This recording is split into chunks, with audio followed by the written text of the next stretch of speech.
శుభోదయం. Global బెతేనియా Calvary ministry తరపున ఈ పునరుద్ధాన యొక్క దినమయందు మరొకసారి మీ అందరితో కూడా కలుసుకుని దేవుని యొక్క పరిశుద్ధమైన మాటలు ధ్యానించుటకును దేవుడు నాకు ఇచ్చిన మధురమైన అవకాశంను బట్టి నేను దేవునికి ప్రత్యేకమైన వందనాలు తెలియచేసుకుంటూ ఉన్నాను. ఈరోజు కూడా పరిశుద్ధమైన వేద గ్రంథముల నుండి మరొక చక్కటి మాటను చదువుకుందాం. 2 తిమోతికి రాసిన పత్రిక 2వ అధ్యాయము 21వ వచనాన్ని నేను చదువుతున్నాను.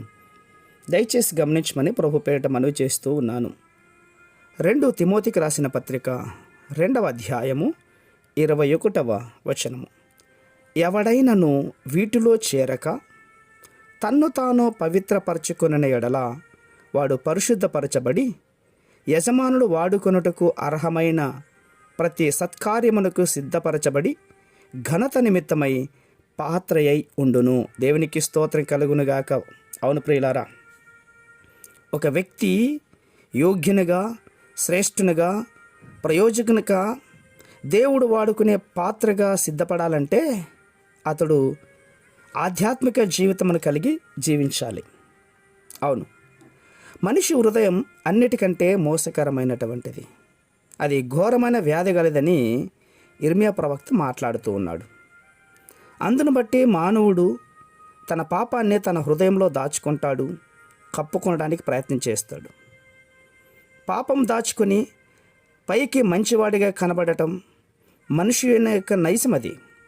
అయితే ఒక వ్యక్తి క్రీస్తు దగ్గరికి వచ్చినప్పుడు తన హృదయాన్ని తెరిచి తన నిజస్థితిని ఒప్పుకోవాలి.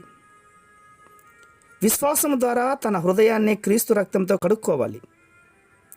పాపము హృదయంలోనికి జొరబడకుండా దాగకుండా ఉన్నట్లు ఎప్పటికప్పుడు తన హృదయంలోని ప్రతి చిన్న విషయాన్ని బట్టి తలంపును బట్టి దురాలోచన బట్టి అప్పటికప్పుడు ఒప్పుకునేవాడుగాను చెప్పుకునేవాడుగాను ఉండాలి. అప్పుడే తన హృదయాన్ని నిర్మలంగా కాపాడుకోగలుగుతాడు. అవును, తెరిచిన హృదయం కలిగినటువంటి వాడు తన హృదయంలోనికి ఏ చిన్న చెడ్డ తలంపు వచ్చినా దాన్ని ఒప్పుకొని విడిచిపెడతాడు.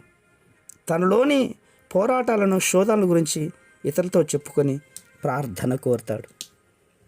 అవును, ఈ పునరుద్ధానిక దినములో, ఈ అంత్యకాల దినములో, శుద్ధీకరణ అనేటువంటి ఈ వారంలో నీ ఏ తప్పును కూడా రానివ్వకుండా ప్రభు సన్నిధిలో ఒప్పుకొని నూతన సంవత్సరంలోనికి వెళ్ళేదానికంటే ముందుగా పరిశుద్ధమైన హృదయంతో వెళ్ళడానికి ప్రయత్నం చేద్దాం.